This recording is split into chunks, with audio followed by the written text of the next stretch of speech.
Yo, welcome into the House of L podcast. I'm Laurence Holmes. Thank you so much for checking us out, especially those of you that are on YouTube as well. We are putting almost all of our content on the YouTube page when we can. I'm going to take my headphones off because I kind of don't need them anymore once I fade out the music, but I wanted to say hello to all of the new subscribers to the House of L YouTube page. It's appreciated that you would check out what we're doing over here. And thank you for the support. There'll be all sorts of different types of content, like the podcast. Like, we do a lot of sports stuff. There'll be some short stuff occasionally. I really appreciate if some of the videos that we threw up kind of as beta test over the last 2 years, if you go back and look at them, especially the Mini Minoso piece that I put together and the Rube Foster piece that are on the House of LP page. And I did that with the White Sox, which was a lot of fun. This won't be fun for the White Sox. I don't imagine, at least this episode won't be fun. But we appreciate you watching and listening to the podcast. If you are a YouTube subscriber, welcome. And there was an episode of the podcast that wasn't on YouTube. So if you just search House of L, whether it's Spotify or Apple, you can find the episode that I did with Charles Tillman. And I think in lieu of what happened at the Hall of Fame weekend, I think that you'll truly enjoy it. I really do. Unfortunately, we have to talk about some ugliness. And that ugliness is the White Sox having lost now 20 in a row. And I got to tell you, like, I got a lot of grief from people when I kind of renounced my White Sox fandom. And I mean, this was even having long conversations with people who work at the White Sox. I'm also, between me, you, and the lamppost, I imagine that I would have been one of the reasons why one of those people was really mad is that I would have probably been in contention for the play-by-play job for the White Sox had I not done that, because 4 years ago, I was in contention for the radio job. And of course, that went to Lynn Casper. And even if I was picking, I'd pick Lynn Casper over me. But I imagine that is part of the reason that I had multiple long conversations with people who work with the White Sox about this. The other part is that I know that a bunch of those people over there have seen me as someone who has been trying desperately to be fair to the White Sox. And I told them, I was like, I'm not going to stop being fair. I believe in being fair. It's one of the principles that I try to build, that I built my career on. It doesn't mean that I don't get emotional. It doesn't mean that I won't pull out the driver when I have to, but I try really hard to be fair when looking at all of the situations that have to do with the teams that we cover. And you just try to be honest. There's nothing that anyone can say about this particular White Sox team. Here's what's crazy to me. And I tweeted about it and I saw some of your feedback, and I'm at Laurence W. Holmes for those of you who are not checking us out on YouTube. Look, when the season started and you looked at the White Sox roster, it was pretty easy to see that they were not going to be very good. And then you thought, well, at some point they're going to make trades. And when they make trades, they're going to be even worse.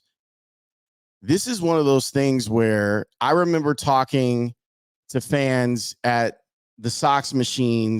The Sox Machine guys had a really great preseason party the day before the season started. It was really awesome. By the way, it was at the Ramova Theater, which has a lot of history to it. And I highly recommend that you look up the history of the Ramova Theater. And I guess Jennifer Hudson and Chance the Rapper and Quincy Jones, like 3 prominent Chicagoans, like got together and put the money up to get the thing back on its feet. And now it has a brewery as well. I went over to the Ramova brewery on Friday night, and it's delightful. I had a drink and then went around the corner to the Mexican restaurant over there. And apparently, the Bridgeport Diner, you know, that's gone. There's supposed to be a new place. I think it's called Stussy or Stussy, and it's opening up this week. So if you haven't been in Bridgeport for a minute, you should wander around 35th and Halstead because there's new stuff over there. But the Sox Machine guys had this really wonderful event, and there were hundreds of White Sox fans who were there. And I was on a panel talking about what I thought the season would be. Now, hope springs eternal. Most people think that when spring training comes around and we get close to the season starting, that their team has as good a chance as any other team of being good and making the playoffs and all this stuff. But you could look at the White Sox roster and you could see that it wasn't really going to happen for them. And it's just gotten worse. It's like progressively gotten worse. Like they get off to the bad start. Then there's the 14 game losing streak that they go on. And you can just see it start to snowball. And I think that where a lot of my skepticism was on whether or not they'd be able to pull out of any sort of spiral is that I don't have a lot of trust in the manager or the general manager. Like, here's what I'll tell you. Just talking to people around it earlier this week, there were folks who believed that before they left for Minnesota, that Pedro Grifol was going to get fired. Facts. There are a lot of people who were preparing stories to write or video montages. There are a lot of people who believe that that was the case. Now, I know that when you look at it and you say, well, Laurence, does firing the manager really mean anything? I understand that point of view. I think that multiple things can be true. I think that the White Sox are not necessarily bad because of Pedro Grifol. And also, Pedro Grifol is not qualified to be a major league manager. And it was really important for me, and Dan and I would have these discussions too, where you have to kind of figure out like how much coverage you're going to do on this. And there are niche places, and I've talked about it before on this very podcast.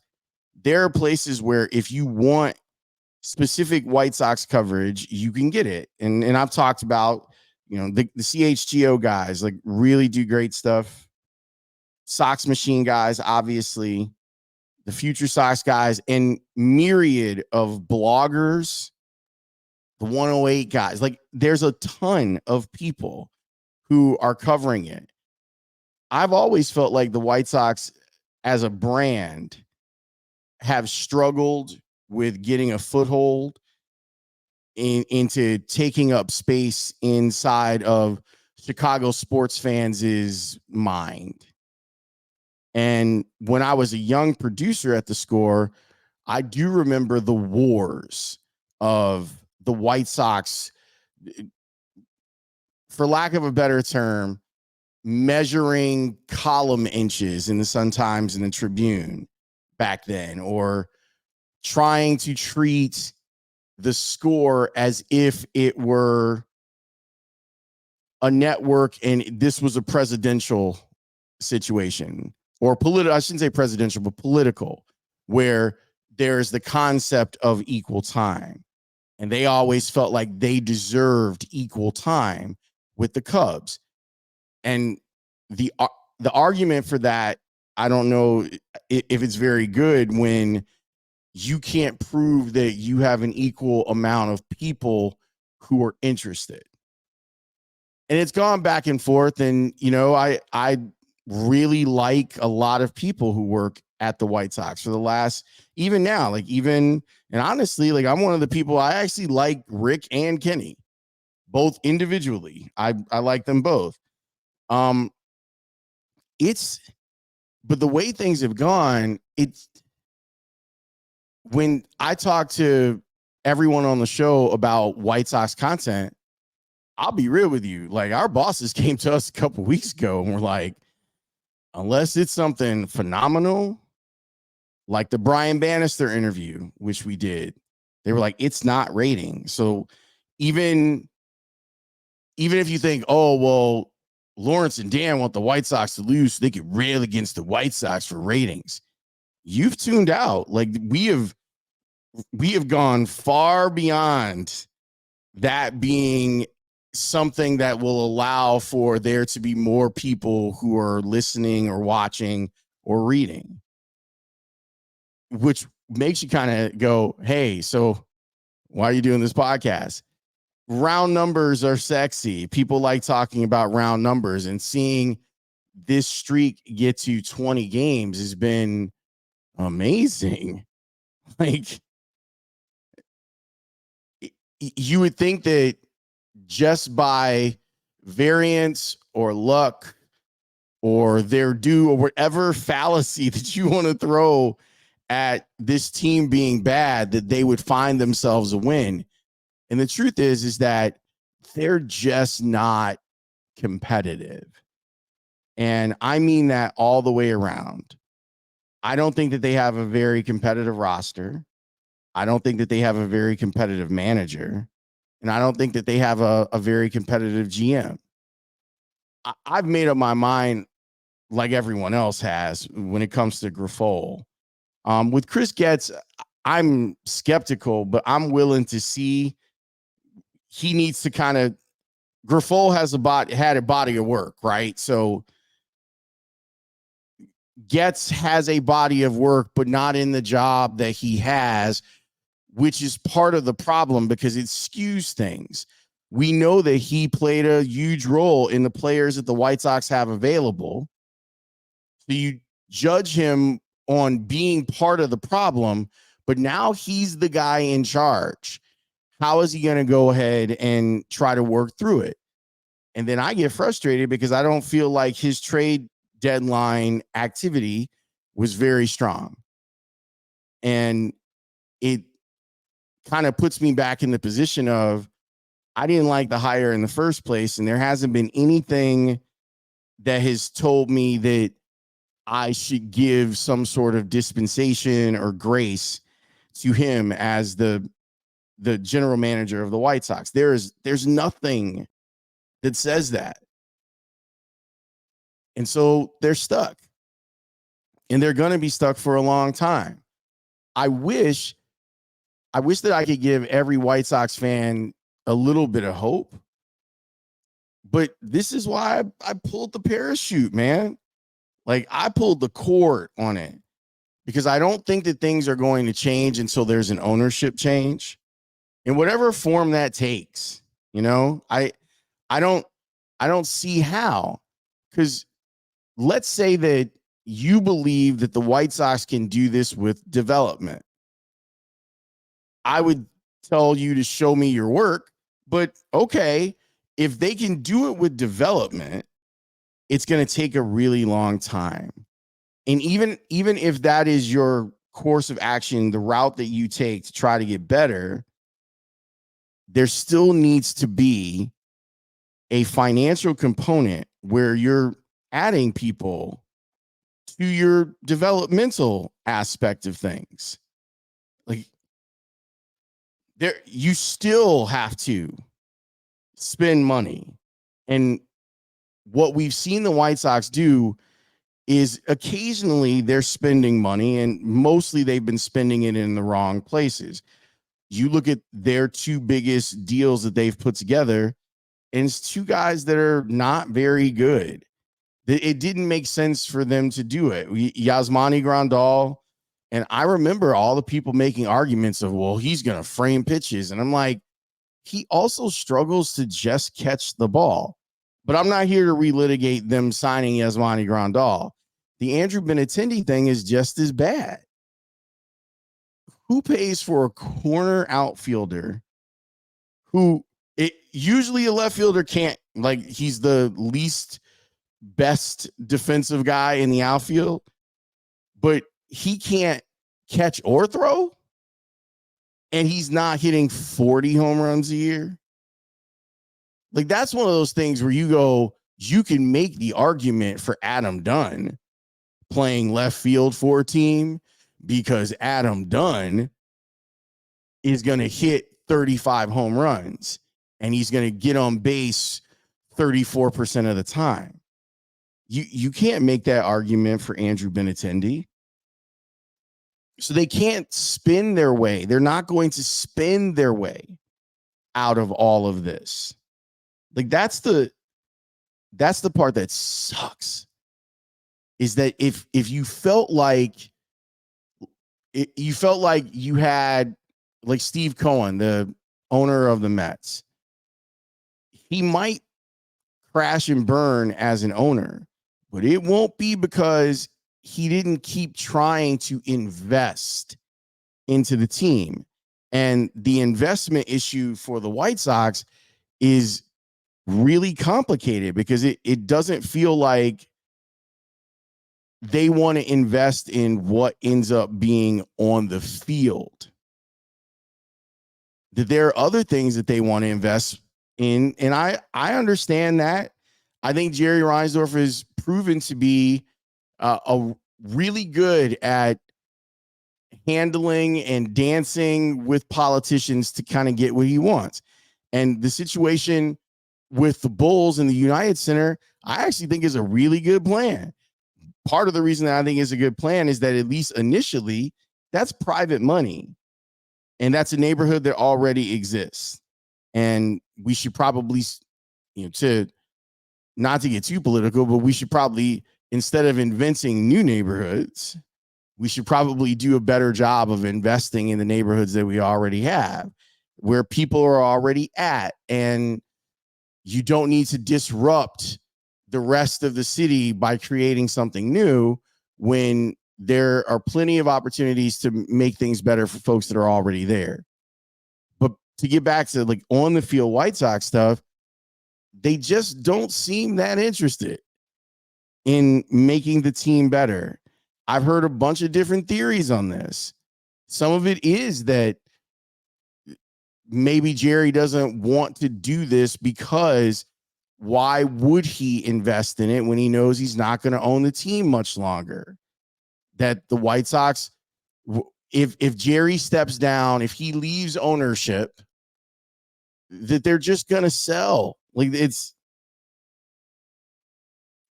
really sad. Like, I hate it for White Sox fans.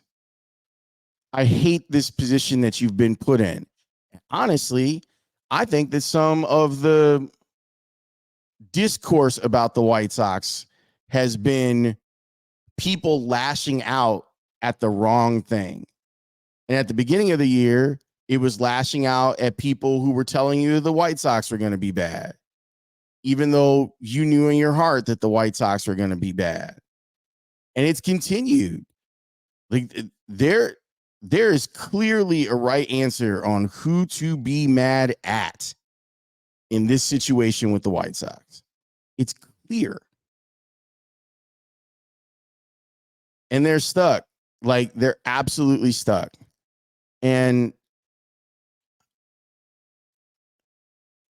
what bothers me about it is, I do know that there are so many good people that are trying hard to tell the White Sox story, that they kind of are the little engine that could in some ways. They do have this relationship with the South Side that I think is unique.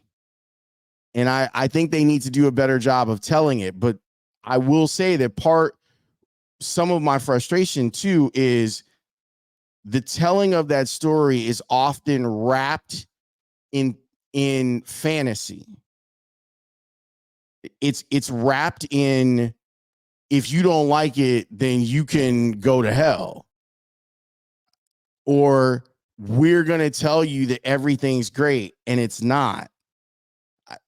It strains credibility for everyone involved when there are like wonderful, beautiful stories about the White Sox that I think they finally seem to get the message a little bit.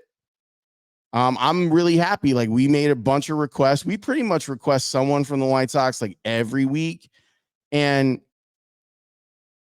Dan and I usually, like, our goal when we interview someone, like if we were interviewing Pedro, it'd be like kind of a different vibe, but for good reason.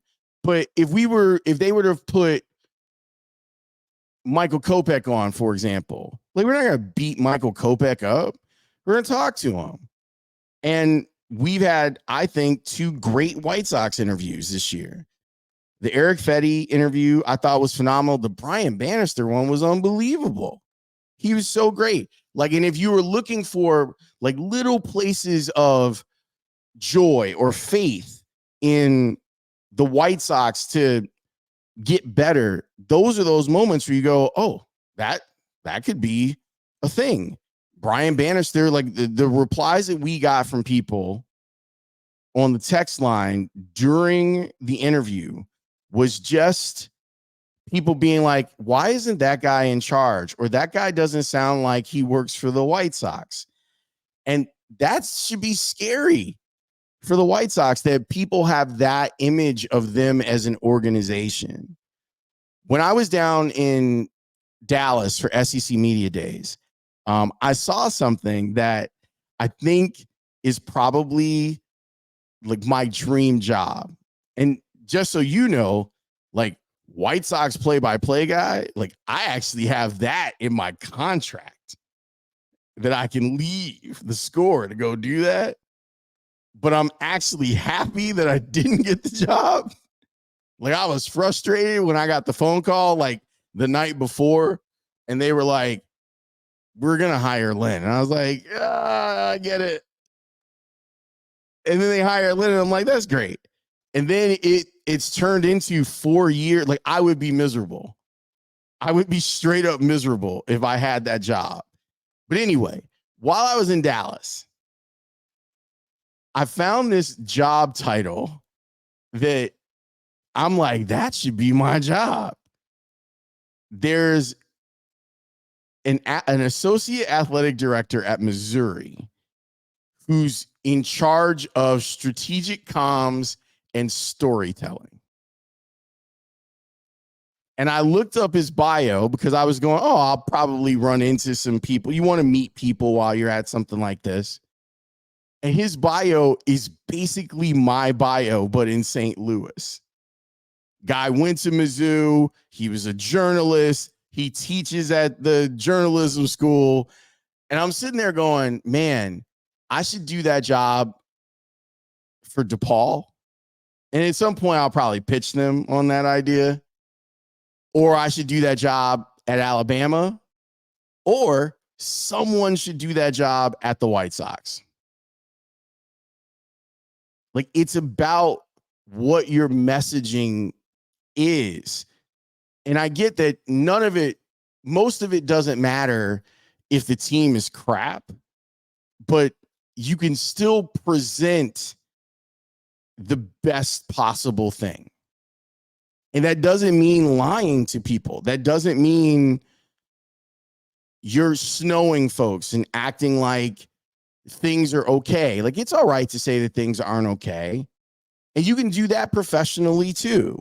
You know, like that's part of like the strategic communication part of all of these things. But I just feel for fans that are just, where do you turn? There are a lot of people that are like, well, I'm not going to become a Cub fan. I get that. And why would you? I've pretty much like, I went on this journey, and I guess I'm technically still on the journey, but I think where the wheel, like if we're spinning the wheel of fortune, when it comes to teams, I don't really want another team. I want the team that I used to root for to do better. And if they're not going to do better, cool. I'm still out on it, but I still love baseball. So I've kind of termed it as like being a baseball agnostic. Like that's what I am now. I enjoy baseball. Baseball is part of my job, but it's hard for me to even think about spending money at that ballpark. And my nephews and nieces like want to go. So I'm probably going to go this month or next month over there. I've got friends that want to go to games and I'm like, why? Like this is like that's the difficult part of how do you allocate? And a lot of people have to do this. Like a lot of White Sox fans are not out here just flush with cash. They budget and they say, I'm going to go to 4 games this year and I can't wait to get out there.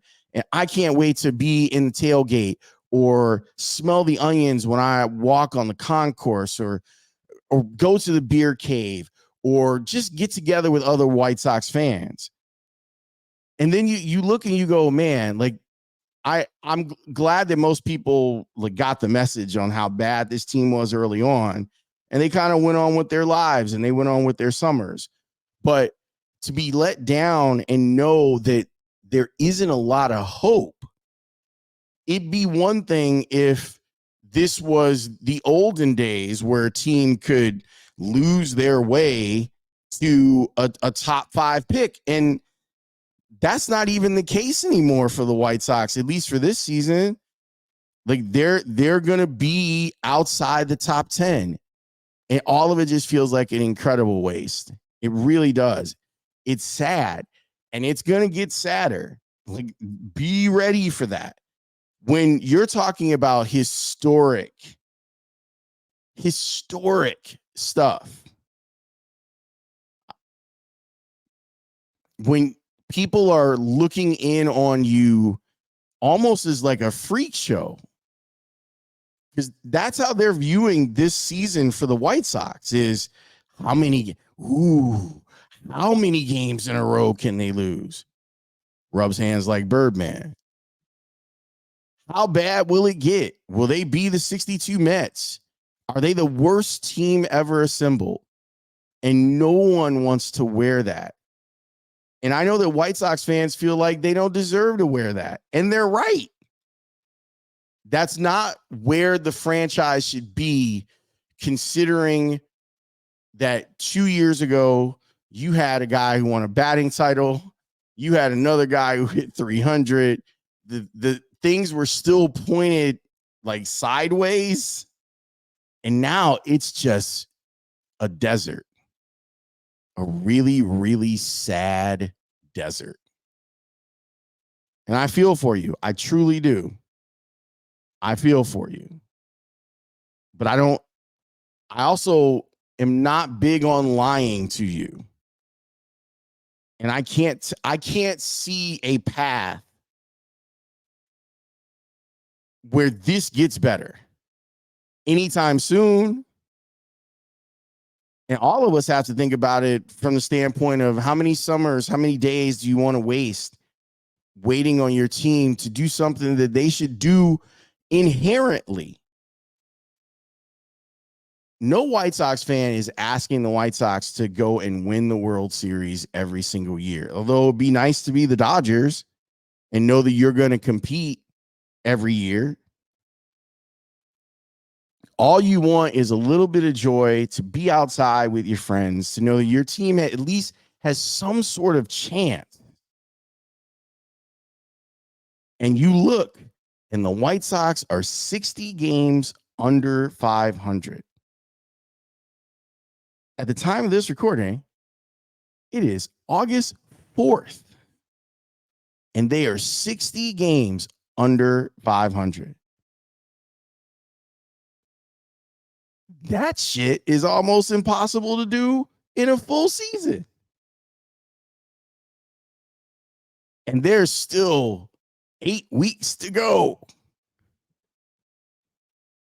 Anyway, I've been trying to do a better job of making these episodes shorter. And I'm sorry that I rambled on for as long as I did. Thanks to everyone who has signed up and subscribed to the House of L YouTube page. I appreciate all the views. I truly do. We'll see how this goes. And if it leads to us being able to do more stuff, I'm going to keep adding on. Like, this is, we got some cool stuff coming up for bear season. I can promise you that. And some of it's going to be like exclusive to the YouTube page. So I can't wait. Thanks for your support of this podcast. Tell a friend, give us 5 stars, write a review. I'm telling you, it makes a difference in where we are posted. I'm sorry that things are as bad as they are for you as a White Sox fan. I truly am. I'll talk to you next time. Peace.